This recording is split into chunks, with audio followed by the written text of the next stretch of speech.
Hello everyone. आप सब कैसे हैं? आज मैं आपको एक छोटी सी मोटिवेशनल स्टोरी सुनाना चाहती हूँ, या यूं कहें कि भाई हमारी जो एक मानवता है उसका एक ऐसी उदाहरण आपको बताना चाहती हूँ जो कि अपनी आंखों से देखा है, किसी मूवी में या किसी सीरियल में नहीं। यहाँ पर एक सर थे हमारे, हितेंद्र सर नाम है उनका।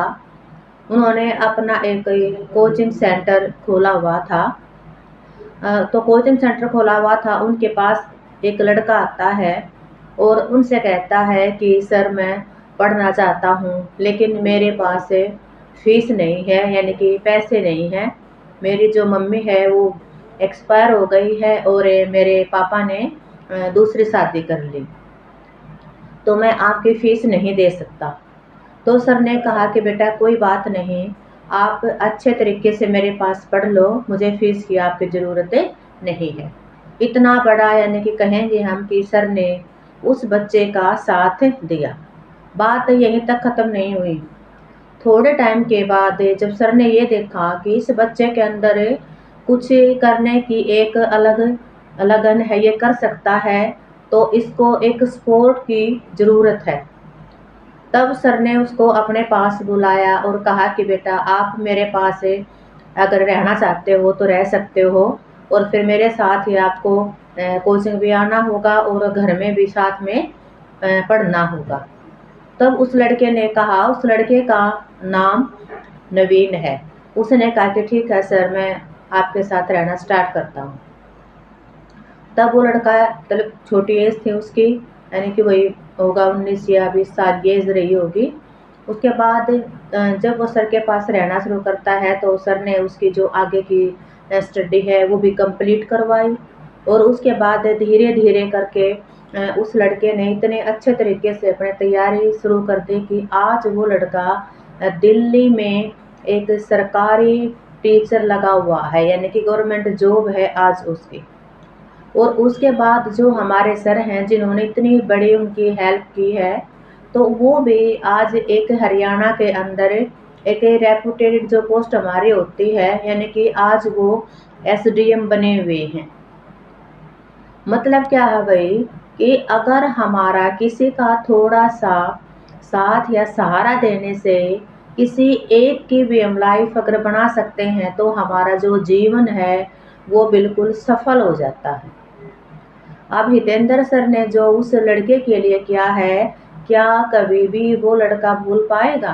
बिल्कुल भी नहीं। क्योंकि जब वो लड़का, मुझे याद है कि भाई सर ने इस तरीके से उस लड़के की, सर ने इतनी हेल्प की है, मैं उसको नहीं भूली, यानी कि सर को और उस लड़के को भी, कि कैसे उनकी पढ़ाई में पूरी मदद की, किस तरीके से सारा सिस्टम सर ने अपने पास किया। तो वही फिर वो लड़का कैसे भूल सकता है? मतलब क्या है कि जो मदद करता है उसके अंदर भाई इस तरीके से अगर एक हेल्प करने की भावना हो, तो हम किसी का भी जो जीवन है वो एक तरीके से सुधार सकते हैं। दूसरी बात क्या है कि भाई अगर हमारी इतनी कैपेसिटी है, भगवान करे कि हमारे पास या इतना पैसा है या हमारे पास इतनी सुविधा है, अपने लिए तो हर कोई जीता है। अगर हमारे मन में थोड़ी सी ये चीज़ हो कि भाई हम किसी का भला कर सकते हैं, तो हमें कर देना चाहिए, जैसे कि हमारे हितेंद्र सर ने किया। दूसरी बात अब क्या है भाई, पढ़ने का भी बच्चों के एक जो इंटरेस्ट या जो मूड की बात होती है वो भी बहुत ज़रूरी है।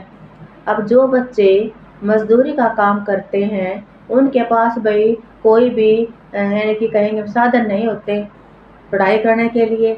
जो बेचारे भट्टों पे ईंट ढोने का काम करते हैं, होटलों के अंदर चाय या बर्तन साफ करने का काम करते हैं, जबकि दूसरी तरफ जो जिन बच्चों को हर तरह की फैसिलिटी मिली हुई है, भाई एसी के सामने बैठकर उनको सिर्फ पढ़ना होता है, उसके बाद भी वो बच्चे नहीं पढ़ पाते।